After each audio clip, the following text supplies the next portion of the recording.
જય શ્રી કૃષ્ણ મિત્ર, સ્વાગત છે તમારું મમ્મીની રસોઈમાં। આજે આપણે ફરાળી ચેલેન્જનો 9મો દિવસ છે, તો ફરાળી સાંબાનો શીરો બનાવશું। ફરાળી સાંબાનો શીરો બનાવવા માટે આ પોણી વાટકી આપણે સાંબો લીધો છે, પોણી વાટકી આપણે ઘી લીધું છે, પોણી વાટકી આપણે ખાંડ લીધું છે, 1 વાટકી આપણે દૂધ લીધું છે ને થોડાક કાજુ બદામ ને કિસમિસ સુધારીને લીધા છે ને 1 વાટકી આપણે પાણી લીધું છે। તમારે 2 વાટકી દૂધ નાખવું હોય તોય નાખી શકો ને 2 વાટકી પાણીમાં કરવો હોય તો કરી શકો। આપણે બે મિક્સ કરીને કરશું, દૂધ અને પાણી। હવે આપણે આ કઢાઈ લીધી છે, હવે ગેસ ચાલુ કરશું।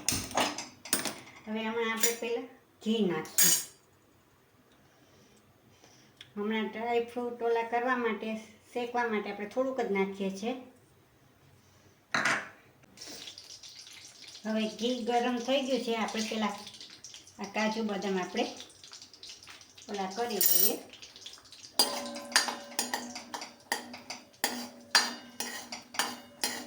થઈ ગયા છે, હવે આપણે કિસમિસ એમાં નાખીશું પાછી,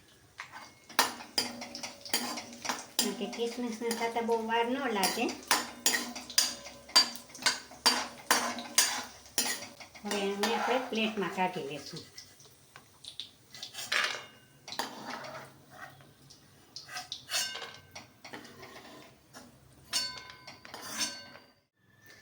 હવે આપણે વધારાનું ઘી નાખશું સાંબો આપણે શેકવા માટે। આપણે બધું પરફેક્ટ માપ સાથે જ લીધું છે। ઘી એકદમ થઈ જાય ને પછી આપણે સાંબો નાખીએ ને તો આપણો સાંબો સરસ ઘીમાં ફૂલી જાય। હવે ઘી થઈ ગયું છે, આપણે સાંબો નાખી દઈએ, આપણો સાંબો સરસ ઘીમાં ફૂલી જાય। હવે એને આપણે ધીમા તાપે આપણે એને કરી લેવાનું છે। ધીમા તાપે આપણે જોઉં છો સાંબો આપણો ફૂલે છે।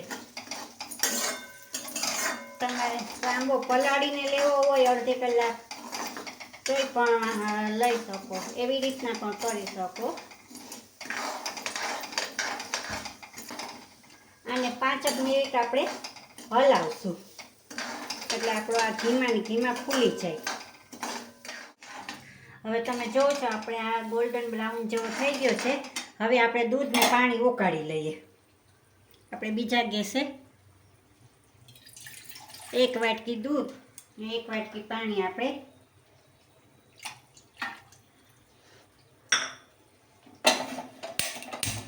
ઉકાળી લઈએ। હવે દૂધ ને પાણી આપણે જે ગરમ કરવા મૂક્યું હતું એ થઈ ગયું છે। હવે આપણે હલાવતા જશું ને નાખતા જશું।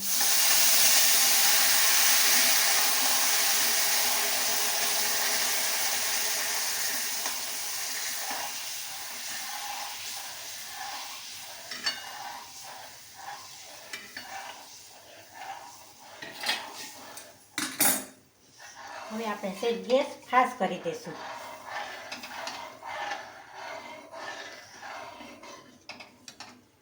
હવે આને આપણે દૂધને પાણીમાં ચડવા દઈએ। જો આપણે સાંબામાં બધું દૂધ ને પાણી ભરી ગયું છે। હવે આપણે જોઈ લઈએ કે ચડ્યો કે નહીં। ન ચડ્યો હોય ને, મારે તો ચડી ગયો છે, તમે જોવો છો। તમારે ન કદાચ ચડ્યો હોય, સાંબો અલગ હોય, વધારે પાણી પીવે, કોઈ ઓછું પાણી પીવે, એ રીતે હોય તો તમારે પાણી કે દૂધ નાખવાનું, પહેલાં જોઈ લેવાનું કે ચડી ગયો કે નહીં। મારે સરસ ચડી ગયો છે, જો છો તમે। હવે એમાં આપણે ખાંડ નાખી દઈશું।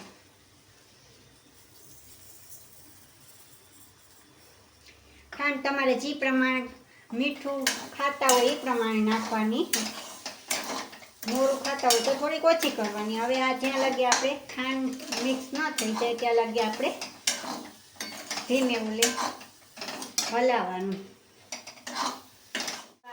સાંબાનો શીરો જો થઈ ગયો છે, જરાય કઢાઈમાં ચોટતો નથી ને ઘી દેખાય છે। હવે આપણે આ ડ્રાયફ્રૂટ નાખી દઈશું અંદર થોડા।